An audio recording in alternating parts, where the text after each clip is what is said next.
Wuwami Miriga. Hello friends. Budgerina Jonya Dharug Nurawa. Good to see you on Dharug country. Welcome to 11 stories from the River Dyarubbin's audio walk at Sackville. Naya Giara Rhiannon. My name's Rhiannon. Naya Dharug Buruburungal Nurugu. I belong to the Buruburungal clan of the Dharug people. Bayaju Gulbanga Gunurigang Yura Gurugau Yagu Barabugu Dharug Yura.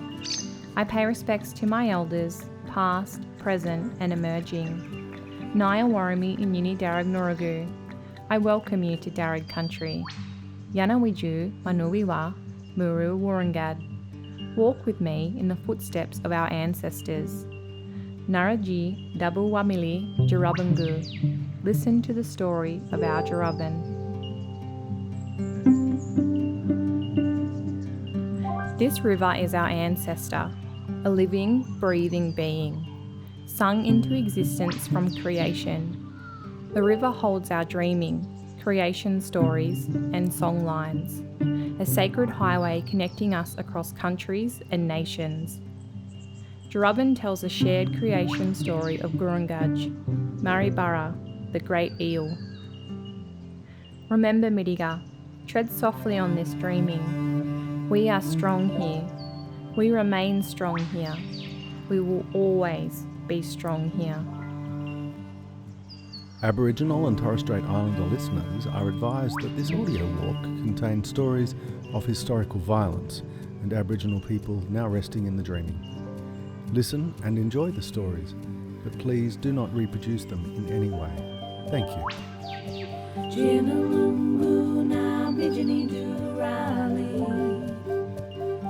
Come, Yanma Danoi Budjuri Gumada.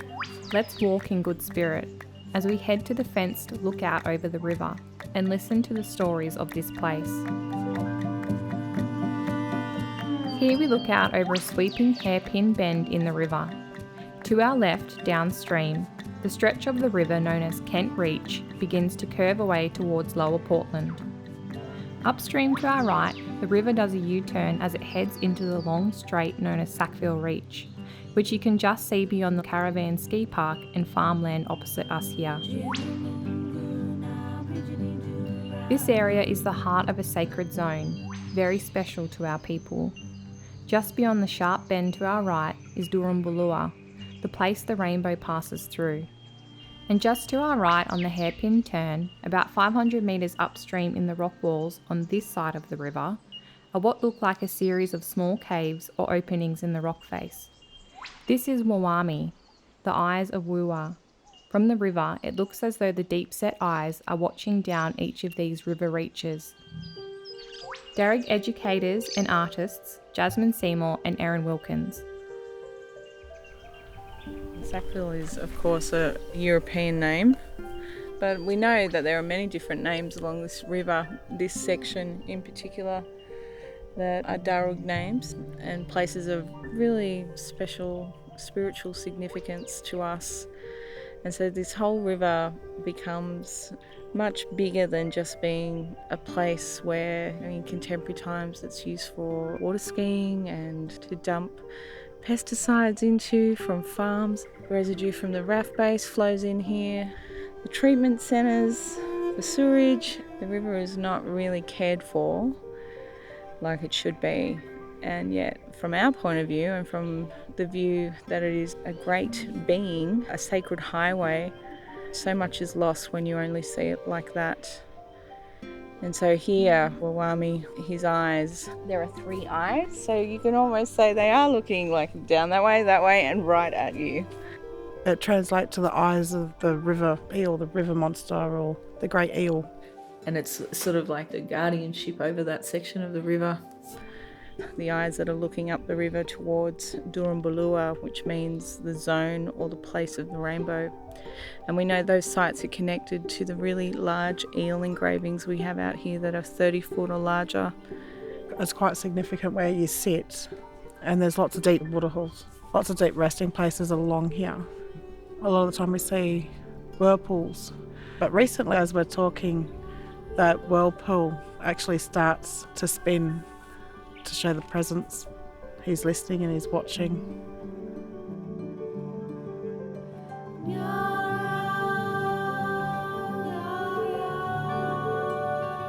Before we walk further, let's wander along the fenced area here, looking out over the river. If you feel safe to do so, you may like to venture onto the rock platform beyond the fencing. If you do, please take care and stay back from the edge, as these are very steep cliffs and there is no railing. In 2017, Emeritus Professor of History at the University of New South Wales, Grace Karskens, came across a list of Aboriginal place names along the river, recorded in 1829 by Reverend John McGarvey, the first ordained minister of Ebenezer Church, who would have been shown these places by Dharug guides. Grace Karskens.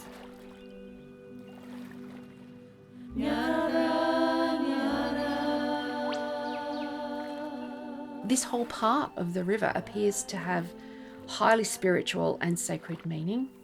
At Sackville, where there's a very long strait, the name was found to be Durumbuluwa, Tarampa, the rainbow.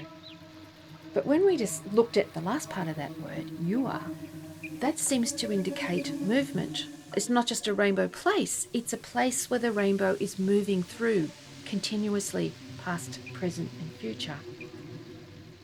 Now, right across Australia, rainbows are connected with the rainbow being, the creator serpent, that created so many of the landscapes in the dreaming stories of Aboriginal people.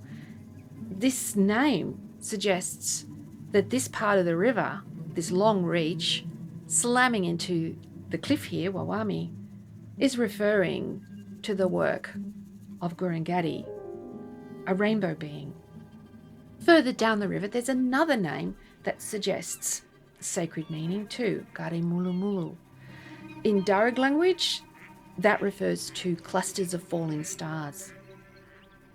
Falling stars, like rainbows, they're another sign and wonder from the sky. They are regarded as portents, often of dangerous things, dangerous beings, something to be aware of. So they're alerting the listener to the spiritually charged quality of these places.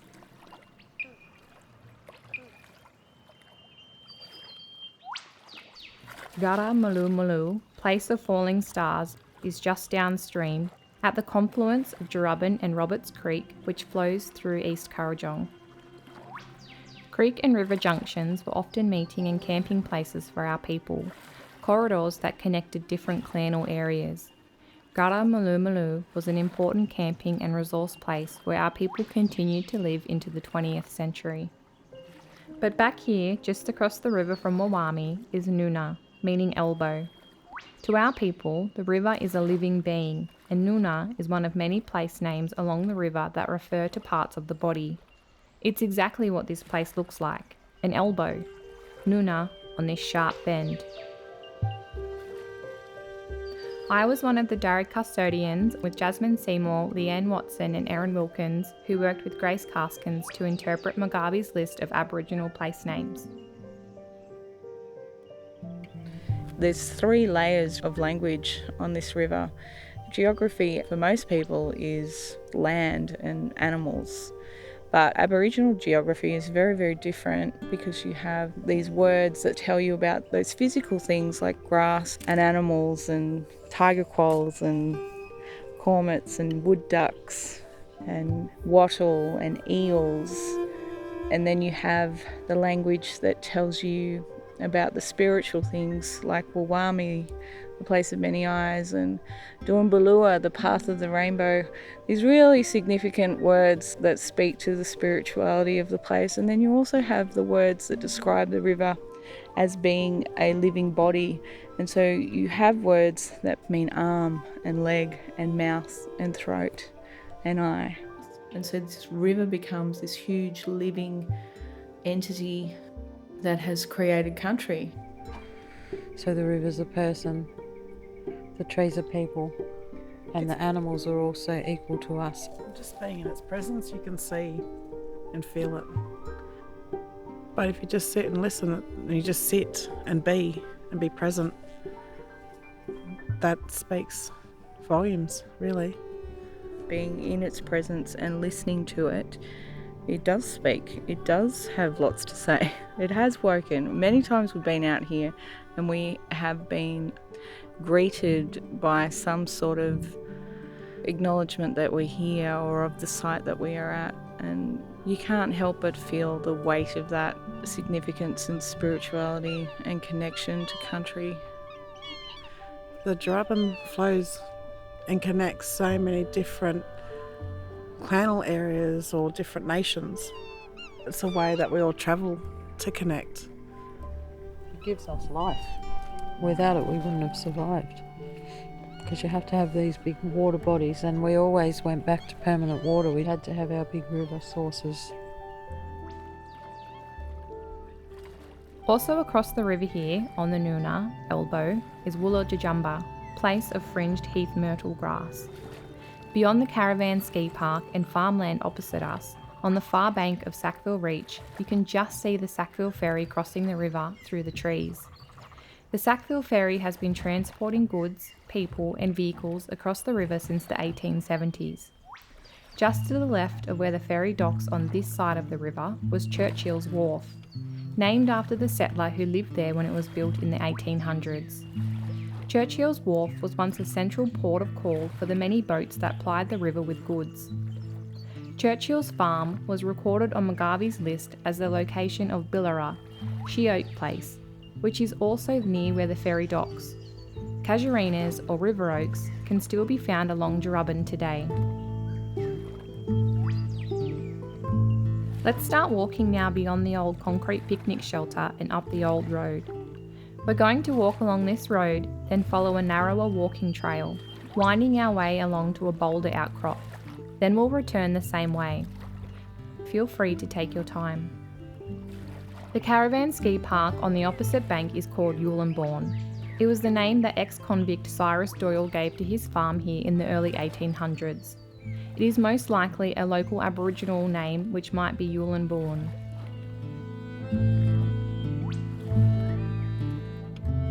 After British exploratory parties led by Governor Phillip, Hunter and Watkin Tench surveyed the river in 1789 and 1791, naming it the Hawkesbury, a group of mostly ex-convicts began to clear and establish farms on the wide open floodplains around Windsor in 1794. Without any negotiation, ownership of our traditional lands was assumed by the British government and gifted to ex-convicts, soldiers and free settlers. By 1795, the most prime farming land on the vast river flats upstream, where we harvested our yams, had been occupied, and our people were forced downstream where the river flats are interspersed with rocky outcrops.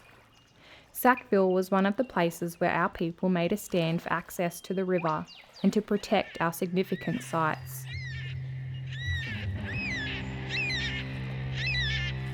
And there's an absolute raining down of attacks on the people on Sackville Reach. That was the most fiercely defended place on the river, and at one point in 1796 to 1803, the warriors actually drove the settlers out. The geography of that area, it's where the river goes back into the ranges. So it winds along the flatlands, which are all very rich, and then it starts going back into the ranges. That's where it starts getting very stony. The attacks were so fierce. Partly it was effective because the riverbanks there are very narrow, and settlers were just like sitting ducks. They couldn't defend themselves, and they had to leave to save their own lives. And even Governor Hunter went up there in a boat and said, "We can't put more settlers here, it's way too dangerous." You often hear the story that the white people came and wiped out all the Aboriginal people. Well, the story of resistance is very important, and this story happens to be at the place where the big eel is. It happens to be where the river re-enters the ranges. There is a connection there. This is a very spiritually powerful place. This is where Gurungach, the giant eel, started to burrow through the rock. This is the great eel that created this amazing, powerful landscape. His power is in that rock there. I'm sure that's why that was the place they thought, we're not coming in here. This is our spiritual place. As the road comes to an end over to the left, you might see a narrower walking trail. We can follow this for a while if it looks clear and safe to do so, until we reach a large boulder outcrop. Or, if you prefer, you could head back to where we started and find a comfortable place to sit. After the initial raids, soldiers had marched downriver to Sackville, shot 4 men and a woman, took 4 men prisoner and severely wounded a child. It's thought this wounded child was taken to Sydney, where she became a favourite at Government House. Deputy Judge Advocate David Collins later wrote that both her mother and father were extremely formidable warriors. A year earlier, our warriors had threatened Governor Hunter's boat at Portland Head Rock, just upstream of Sackville Reach. Aboriginal mourners were attending a funeral on the opposite riverbank at the place our people called Dharug, meaning jawbone.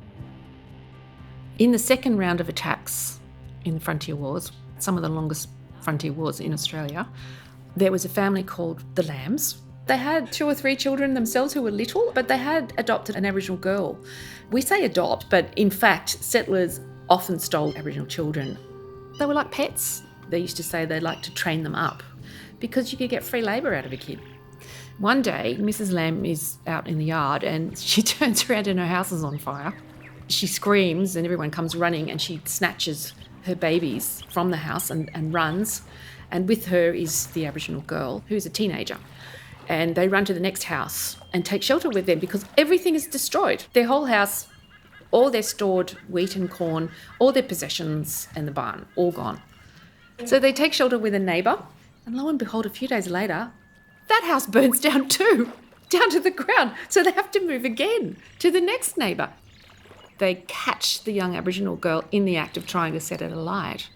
It sounds like this young woman was burning the houses down one after the other.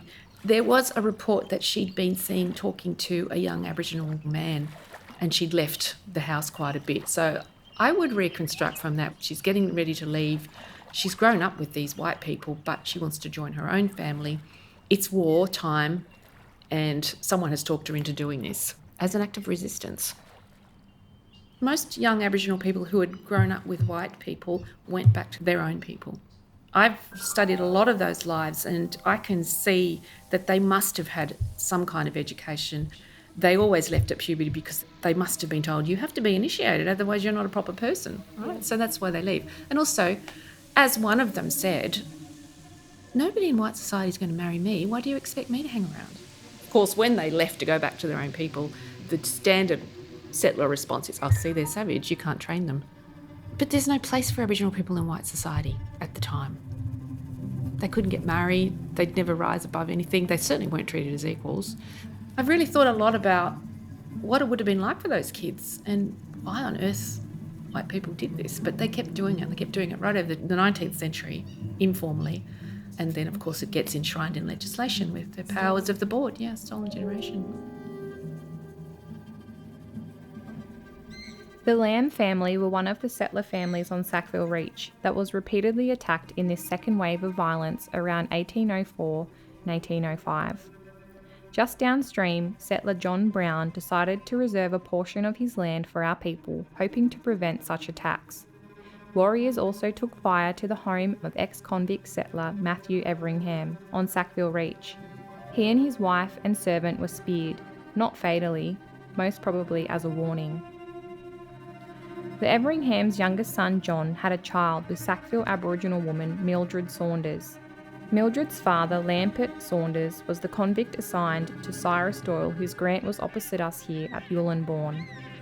Mildred retained her Aboriginal kinship name and totem, Buta, meaning emu.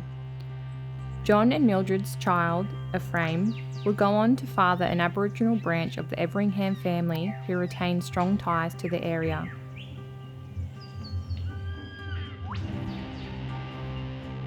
As you wind your way along the track, it may narrow and become overgrown, or you might make it all the way to a group of boulders. At this point, we are nearing the end of the reserve and will turn back, returning to where we started. There is a point where the track may split in two and you can take either path. 1804 is the middle terrible pulse of the Frontier War on Dyarubbin. This is after settlers have returned to Sackville Reach, Durumbuluwa. King sends in the soldiers and You also have settler parties marching out into the mountains to try and kill people. They're not successful on that occasion. But King is still puzzled. So he asks for the elders to come and see him. 3 elders come from Dyarubbin to meet King at Government House. And King says to them, well, what's the problem? Why are you attacking all the settlers? They ingenuously answered that they did not like to be driven from the few places that were left on the banks of the river, where alone they could procure food. That they had gone down the river as the white men took possession of the banks. If they went across white man's grounds, the settlers fired upon them and were angry. The observation and request appear to be so just and equitable that I assured them no more settlements should be made lower down the river. Governor King, December 1804. Letter to Lord Hobart. I actually went through every land grant while King was still there after that, and they are all recorded. He did actually keep his promise. He didn't grant any more land after December when he wrote that report. Of course, the next governor, Bligh, didn't know anything about this agreement and of course didn't keep it, and neither did Macquarie. And the other thing is, settlers make their own way onto this country. They don't wait for surveyors, they don't wait for grants, they just go and squat somewhere. It's like trying to hold back a tidal wave.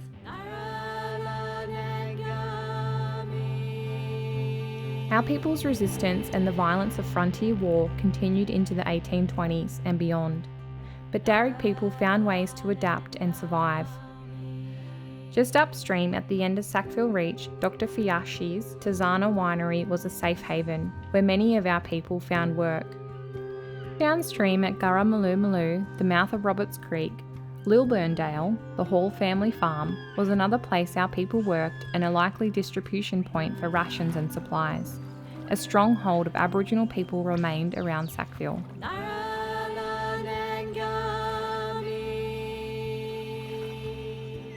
One of our leaders at the time, Yarramundi, or Yellamundi as he's also known, was a young man when he met Philip in 1791 near Cat-Eye.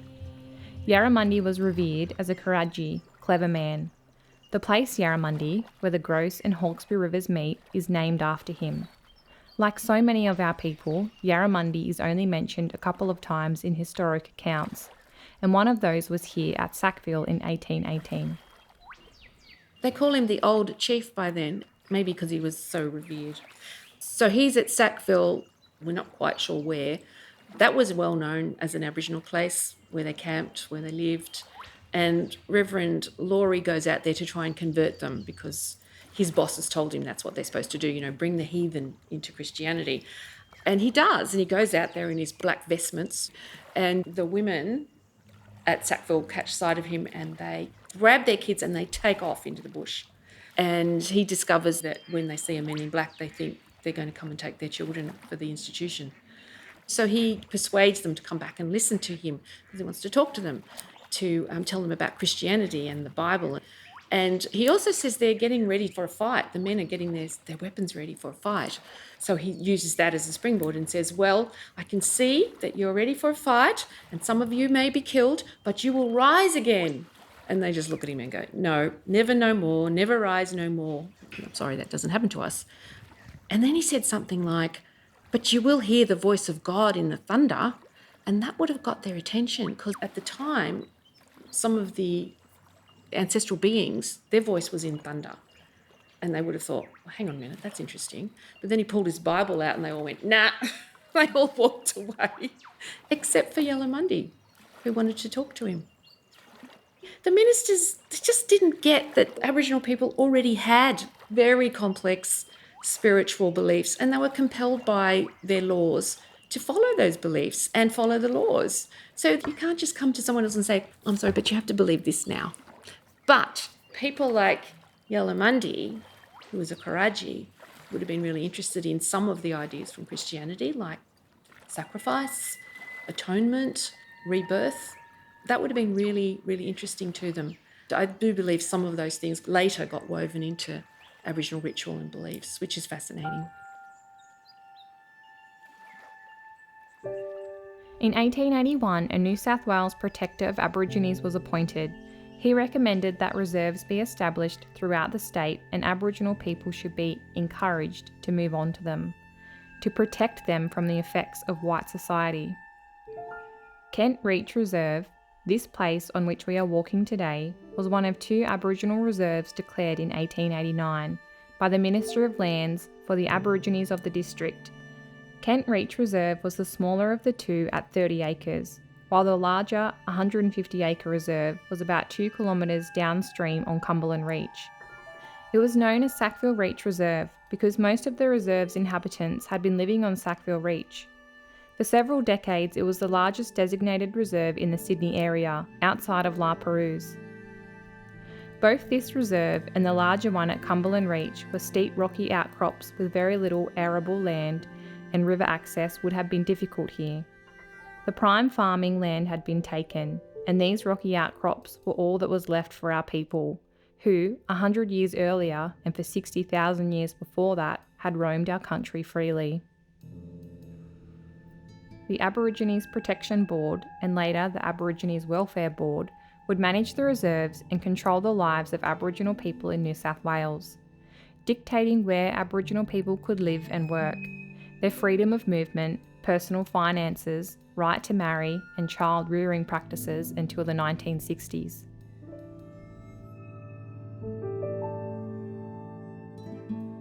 I think it's very complicated. A lot of the Morley family were put in the Sackville Reserve. As you go down and you look out at the vast amounts of farmland and you look at that place, and it is this tiny little sliver of a dogleg that is wet and cold, and one side is just cliff and the other side is river. It's not a place where anyone could possibly thrive. And yet they put all the last Aboriginal people in the Hawkesbury there, most of them. Some people say they chose to go out there, other people say that they were put out there. I don't think our people had very many options of areas that were safe. I think if I was living back in those days, I would have quite happily lived on the reserve because it's quite beautiful and it's on the river. You would have had plenty of resources there. You sort of don't get the full story of why and how they ended up there. The Aboriginal village at Sackville Reach, on the banks of the Hawkesbury River, in a picturesque nook, are situated some 30 or 40 habitations, and they have a certain trim appearance, which commend them to the observer. Every cot has a plot of land attached to it, which the breadwinner tills to perfection, and when not hoeing his own row, can be found working for his white neighbour. The little colony is the personification of happiness. Most of them can play the violin or the concertina, and they imitate their white brethren in every manner and custom, and on the whole, lead moral and industrious lives. Clarence and Richmond Examiner, October 1901. On Saturday, August 10th, Miss Dixon undertook control of the mission station at Hawkesbury River. As she ascended the hill from the river, she was enthusiastically received with selections by the Leaf Band and hearty cheers, the settlement of the missionary amongst them being much appreciated by the people.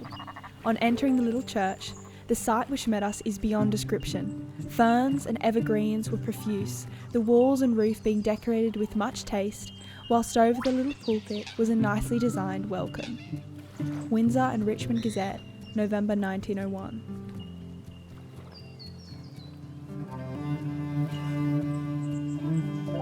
At the reserve, there's this sort of image like the missionary who was really friendly and she loved them, but they weren't there because they chose to be there. And just because it seems like they got on with her, it doesn't mean like it was a relationship where everyone was thriving. They were made to go there to pay their way by hunting, pay back the colony. They were made to perform in gum leaf orchestras for the entertainment of people around the colony. And I think there's no choice in that. In all those records, what's missing is our voices. There's a hint of us.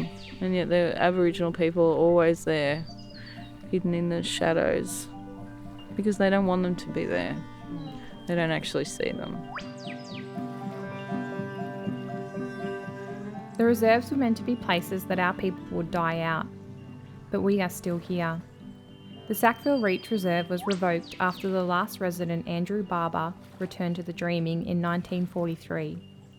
The reserve we are on here at Kent Reach was shorter-lived and was revoked in 1900 and re-gazetted as a reserve for travelling stock and camping.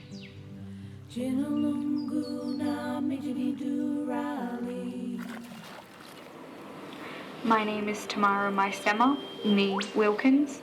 I am a descendant of the Dharug tribe. Nina Alice Barber was my great-great-grandmother. She was a child born and raised on Sackville Reach Reserve and then married a farmer named John Leonard Mitchell, who also lived in the area. They then had a child named Dulcie Mitchell, and that was my father's grandmother. She was a beautiful woman. She did not always identify as being Indigenous because she was scared. She knew she was Aboriginal and she told her children later on in life, but they used to suffer from extreme racism at that time. My grandfather talks about being called derogatory names as a child and coming home very upset, and his mum not knowing what to do about it in a time when, if you were Aboriginal, you didn't have rights. I know that this is my country. My family have walked these lands for over 60,000 years, and I feel great strength in coming back to country and connecting.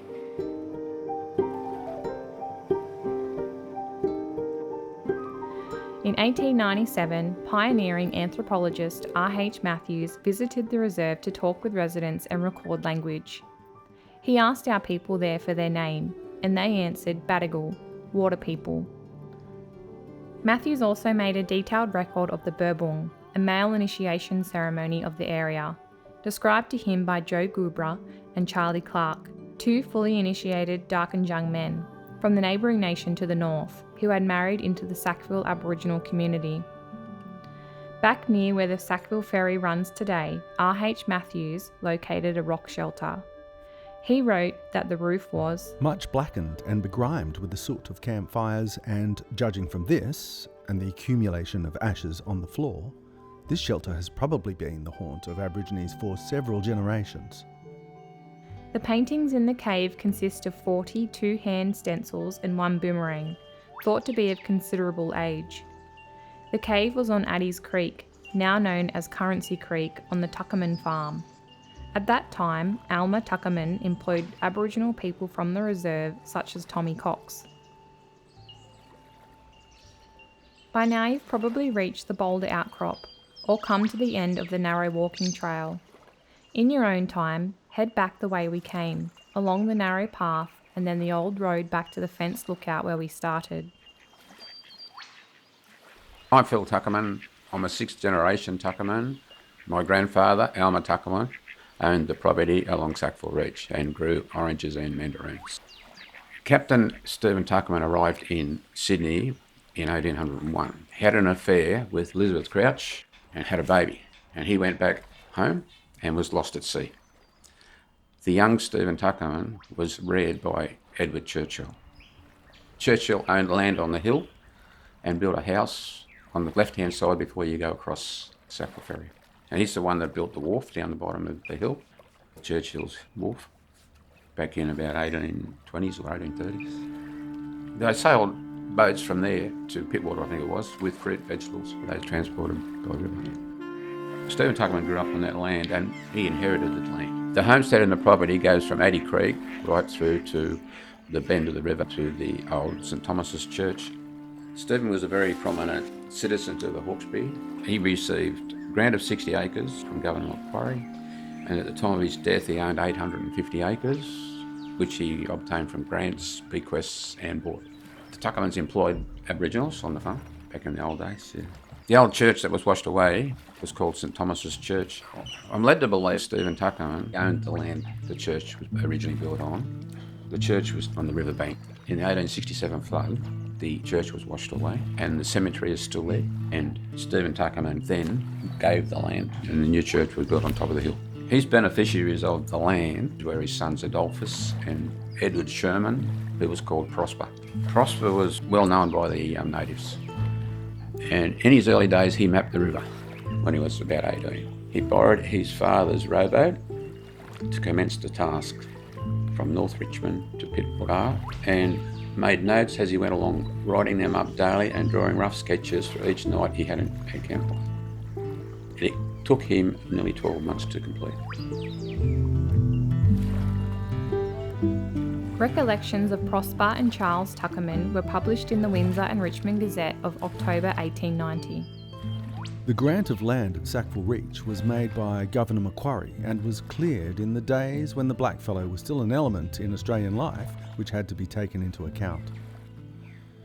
The Aborigines had grown troublesome in the valley, said Mr. Charles Tuckerman, and a company of soldiers was sent from Sydney and quartered in the house of a young lady who was afterwards to be my father's wife. Not less than 400 blacks were killed in that expedition. The loss of 400 Aboriginal lives occurred during the 1816 military campaign in the Hawkesbury Valley ordered by Governor Macquarie. Officially, there is no record of any loss of Aboriginal lives at this time, but it is likely records of the loss of our people were hidden or deliberately not kept. There are also no records of our people attacking the European occupiers of our country in numbers after 1816. Many of our people are buried in the St Thomas graveyard on Sackville Reach and also in a burial ground near the reserve in Lilburndale.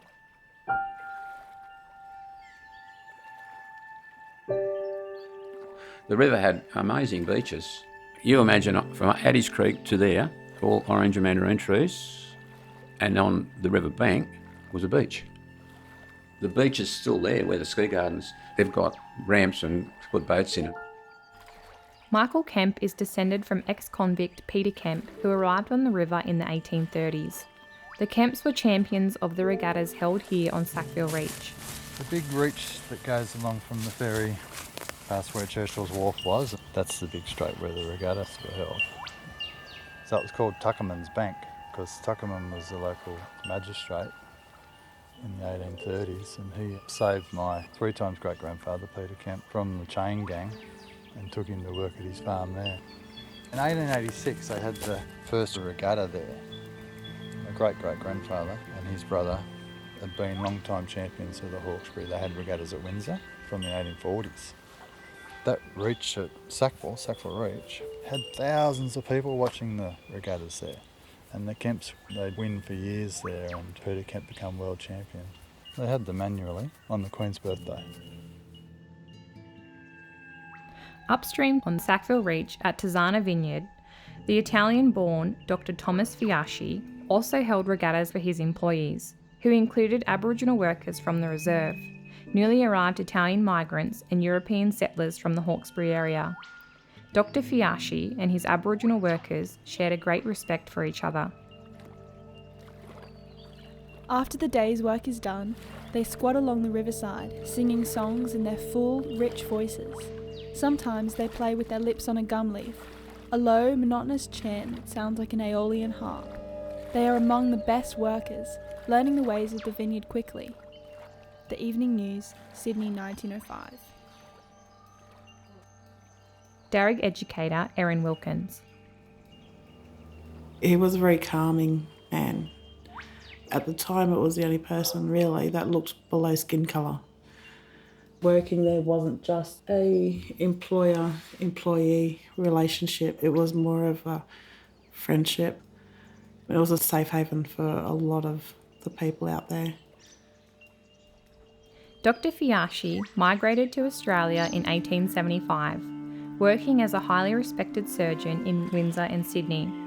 Patients came to him for treatment from all over New South Wales.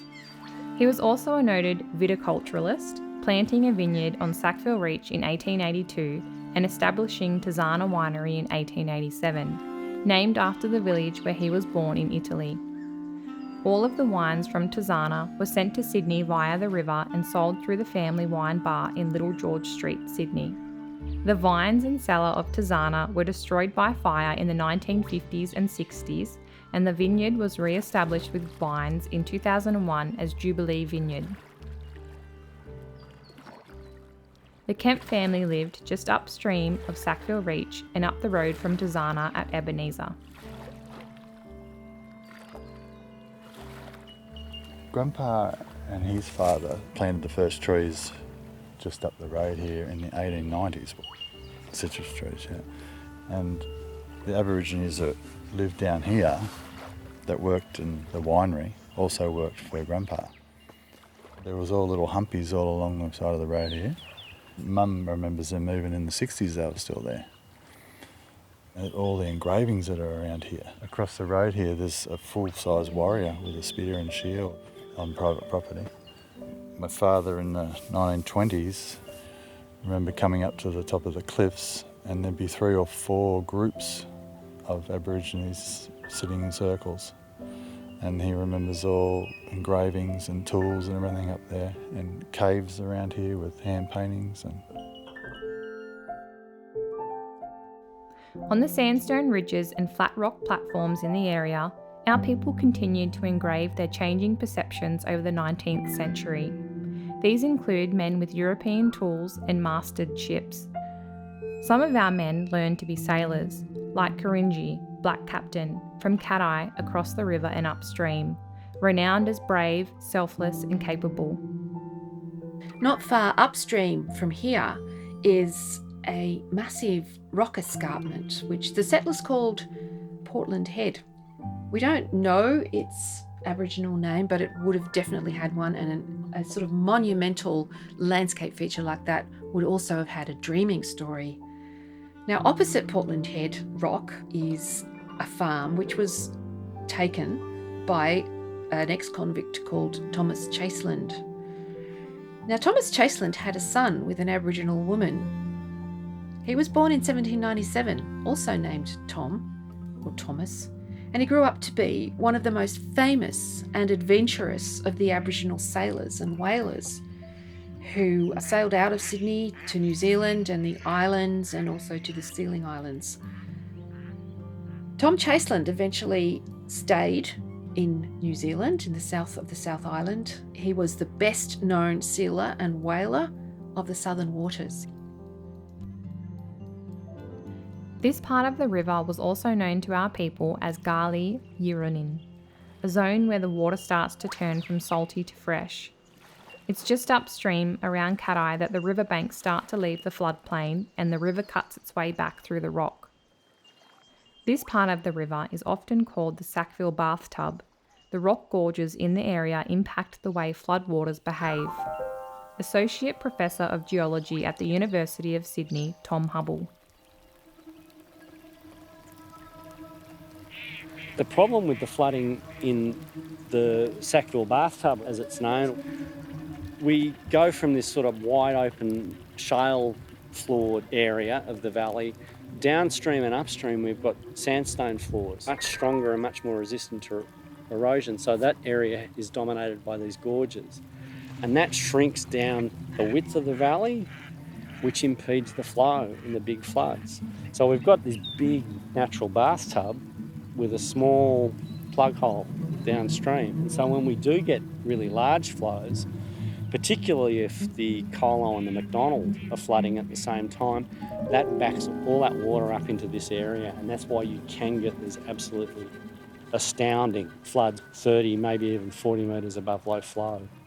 They're in the realms of 1 in 600 or 1 in 1,000 or 1 in 10,000 year events, whereas the 1 in 100 year flood's about a 12 or 13, 14 metre high flood. The maximum floods in the 1867 flood, I think, was 20 metres above low flow. The calculated disaster floods are much higher still, at 30, 35. And if the Indigenous oral history supported by the flood lag evidence up in Fairlight Gorge is as accurate as I think it is, then the biggest flows that have come through here are actually bigger than the ones that we calculate. It doesn't matter how big we make the retaining wall on Warragamba, it won't control that kind of a flow in such a way that will protect the property. And the deeper it gets, the faster it goes, the more damage it can potentially cause. From 2020, the river re-entered a period of regular flooding, with moderate to major floods each year from 2020 until this year, 2024, after a period of about 30 years of little to no flooding. There appears to be a cyclical pattern to the river's floods. A colleague of mine, Robin Warner, a professor of geography, is a rivers expert, in the early 1970s, working with reasonably good rainfall records that went back to the 1880s, was able to establish an idea that river flow patterns seem to be really quite cyclic, and over a period of somewhere between 80 and 100 years we'd experience about half the time in dry weather and about half the time in wet weather. Like the Federation drought, right through until the end of the Second World War and a bit beyond. There was a big drought that affected New South Wales during the war. And then in 1950, everything seemed to change. We got much larger rainstorms, lots more of them, and we started to get some of these big flows. Right through the 50s, there were a large number of much larger floods. That period of flooding went on for about 40 years, from about 1949 right through until the early 90s. And then it went back to being dry again. We haven't really had any big floods until the last couple of years, and that fit exactly with the model that Rob had proposed. That is similar to the El Nino La Nina cycle, which is anywhere between 3 and 7 years. To have a 40 or 50 year period of relatively dry conditions followed by relatively wet conditions needs some other large scale atmospheric climatic driver. And possible culprits for that, and it's becoming pretty well recognised, there's the Indian Ocean Dipole and the Pacific Decadal Oscillation. There's also another major current that feeds into that, which is the circumantarctic current. And so it's the synchronisation of these different oceanic circulations that are probably driving these long periods of dry weather and long periods of really wet weather.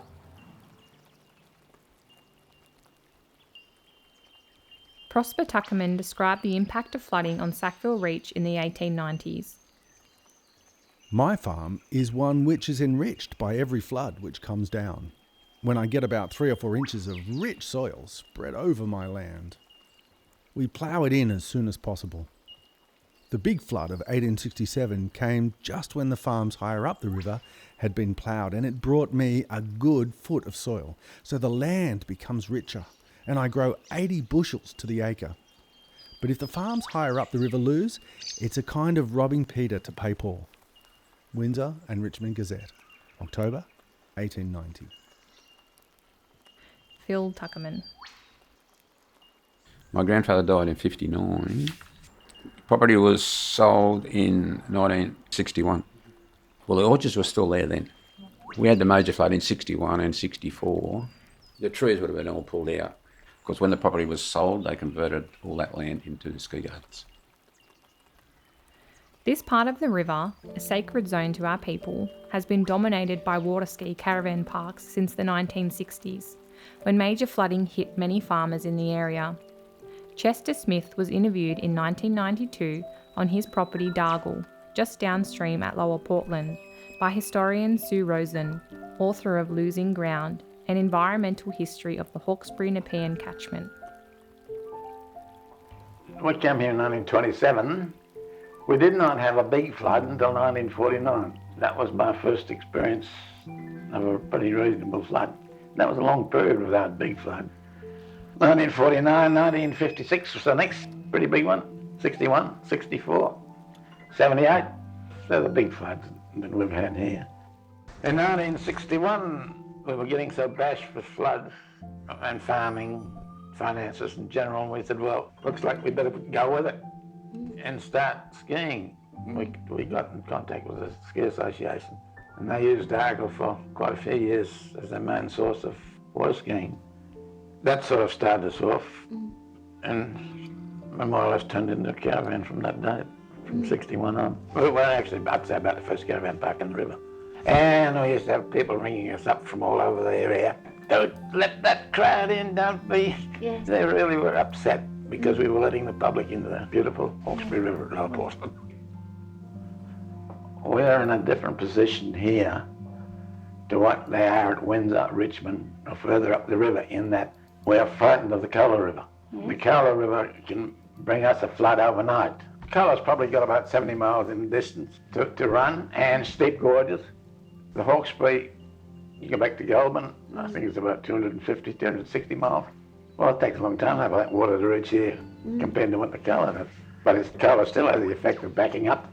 In the 78 flood, people were going home with their caravans Sunday night.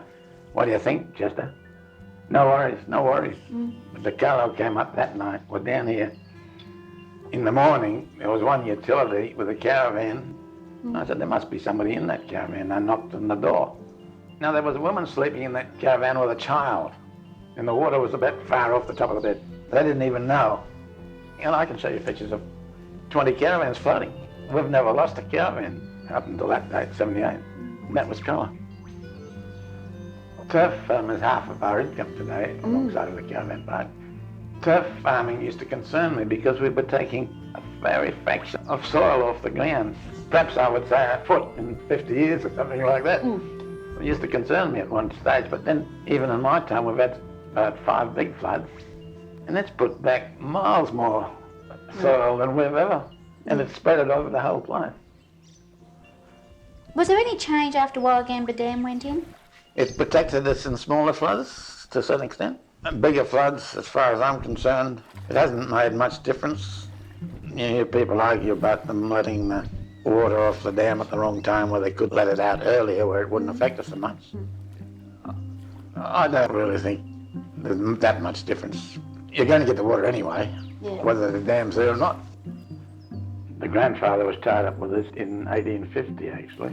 When I came here in 1927, I found out I was related to 90% of the people in the river. I got to know most of them between Wiseman's Ferry and Windsor. At that stage there were 21 dance halls, and that was our main source of entertainment of a Saturday night. But we used to get a bread boat. We used to get down to the river and pick up the bread. He'd blow a whistle. There'd be a meat boat. There was a grocery boat. We used to go down the river and buy all our groceries from this boat. And you carried everything. All of our fruit went by boat until about 1927 to 34. Like trucks? Trucks started. We bought our first truck in 1936. We realised it had to come, and that was more or less putting the boats off the river.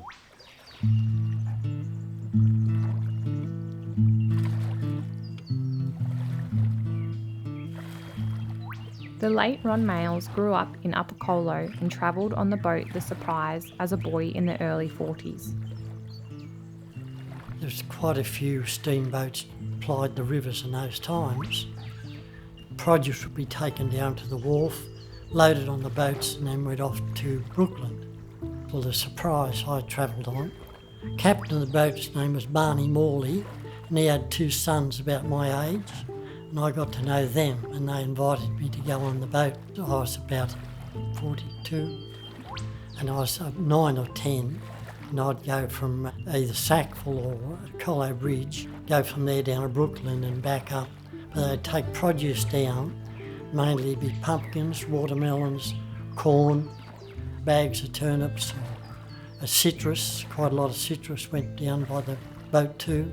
Everyone grew citrus eventually. Of course, citrus, the flood can come over the citrus trees, can go down, and quite often the citrus still hung on the trees.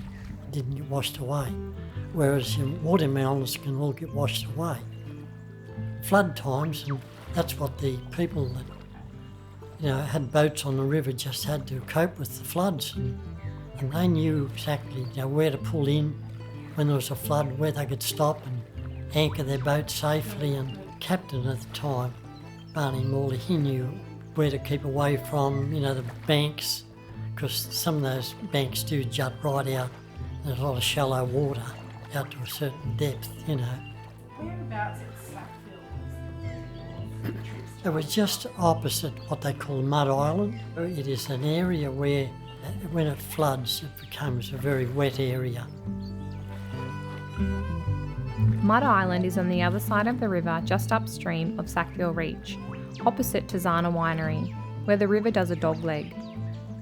Above the river, on the other side of that bend, was Sackville North Public School. Local children travelled the river by boat to go to school. Dharug educator Jasmine Seymour.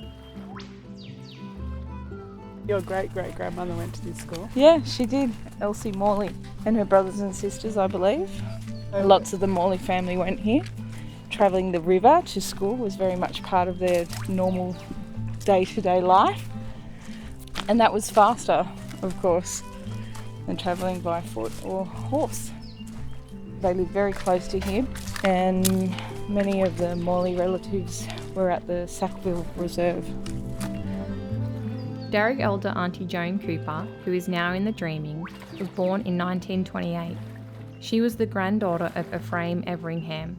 Interviewed by producer Susan Murphy in 2003 for ABC Radio's The Sydney Which Has No Postcode.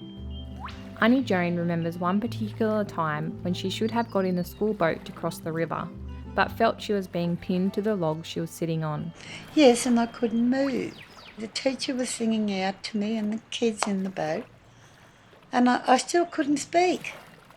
That boat got out into the middle of the Hawkesbury River, capsized. And the kids was all screaming, the teacher was screaming, and I got up and I ran for my life up. How I moved, I'll never know, so the spirit's there. I went up and I got Dad and his brothers, and there was a lot of other men working there, and they all came down, saved the whole lot of them. I just cried to Dad. I said, Dad, I couldn't go out and I was scared. I said I couldn't move. And he looked at me and his brothers, uncles, all looked at me, and they looked at Dad and just shook their heads. Dad told me later that the spirits had held me there to help the other children. So things do happen, and you know, the spirits were there all the time. Colin Mitchell is descended from John Cross. John Cross, he was off the First Fleet, and he was given a grant of 100 acres down on Suffolk Reach at Lower Portland. They had half a point known as Maud's Point. The point is where the river turns back on. Your great-grandfather liked to trade with some Dharug women? They would pass through. He was a fancier of fresh fish, and they would trade perch with him for tobacco and other essentials. It was my mum and her sister. They were to go to this dance up at Sackville North, at the School of Arts up there. You just travel up round the cliff, down past Dargle, then up the hill again, and there's Sackville North there. But the horse was blind, and as it got dark, comes to a corner, the horse didn't go round the corner. Down the bank it went. The horse and the sulky went into the river. The horse was able to swim across to the other side, and the people over there got it out. Morns Point, where Cross's grant was known to our people as Millabung, Black Wattle Place. Gargan Young, Big Mouth, was also there. Lola Hamilton lives on the river downstream.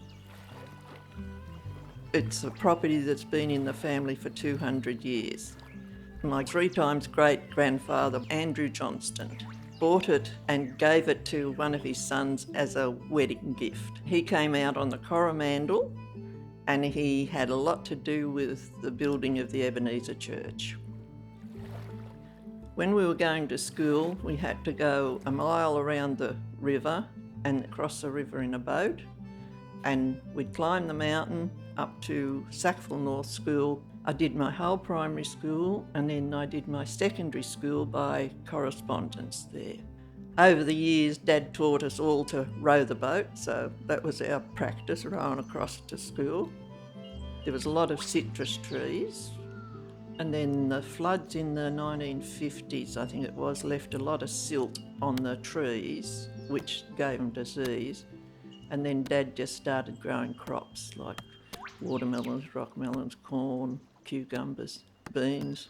The packing sheds were all down near the river because all the crops went on the boat to Brooklyn. The original house was built further down, and it got water in it in the 1867 flood, and the family moved into the loft of an old slab barn, and then they built this place up here in 1886.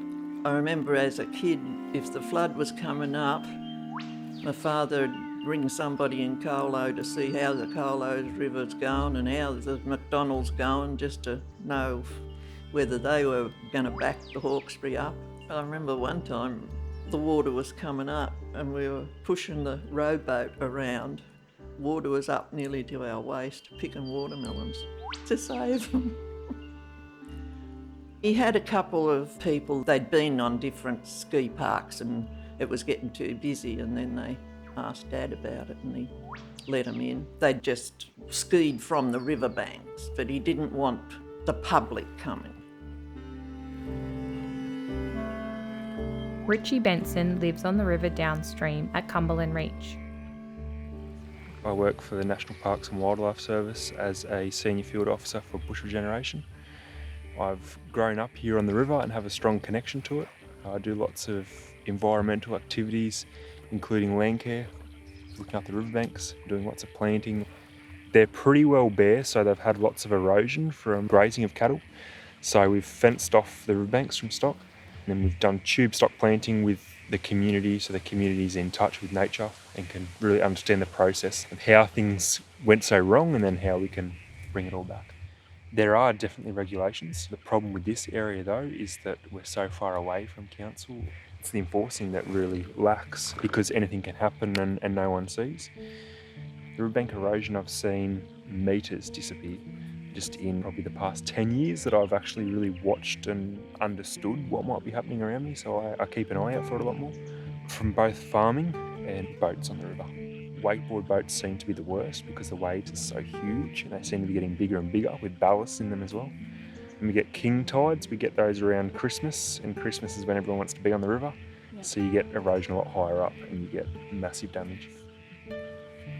One big thing that we did see in some photos of this area is that because there was so much land clearing and all the riverbank clearing, and there was lots of sun touching the foot of the bank and huge reed growth, all native reeds. Reeds like Phragmites, the common reed. A lot of your other rushes, they built huge areas of reed beds, which helped to protect the banks because the wave action, it helped to sort of break those waves up. It also helped to hold and protect banks in times of flood, especially when you had other grasses, stuff like that, that lay down over the banks. Then you just didn't have your huge roots that were holding on deep down like trees. Do you know much about the Aboriginal Reserve? It's 180 acres. It's pretty well pristine. It's got some issues with riverbank erosion. It's got Aboriginal sites through it, engravings or their sharpening of tools and that sort of thing. You find inside the gullies and by little rock pools. There's some threatened ecological communities now. River flat forest and shale sandstone transition forest.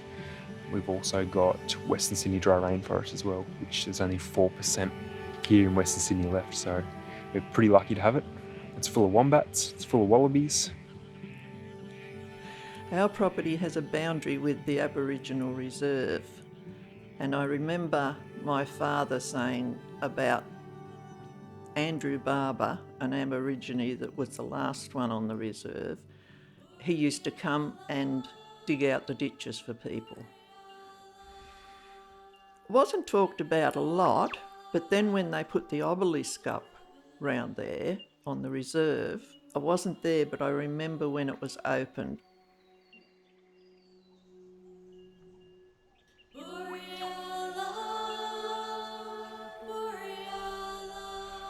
In 1952, an obelisk was erected on the reserve as a memorial to the Aborigines of the Hawkesbury. It was July 5, the same day that Phillip's party had sailed past on their first exploratory trip in 1789. But Dharug people are still here. Today, Sackville North Public School is Brewongle Environmental Education Centre, often host to educational opportunities for the continuation of culture on Dharug land.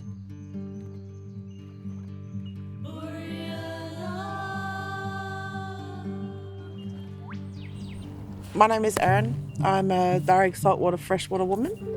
This year we've had the privilege of having Uncle Dean and his peers coming to teach our Hawkesbury students to build a traditional ngawi or canoe out of boran, which is the stringy bark tree.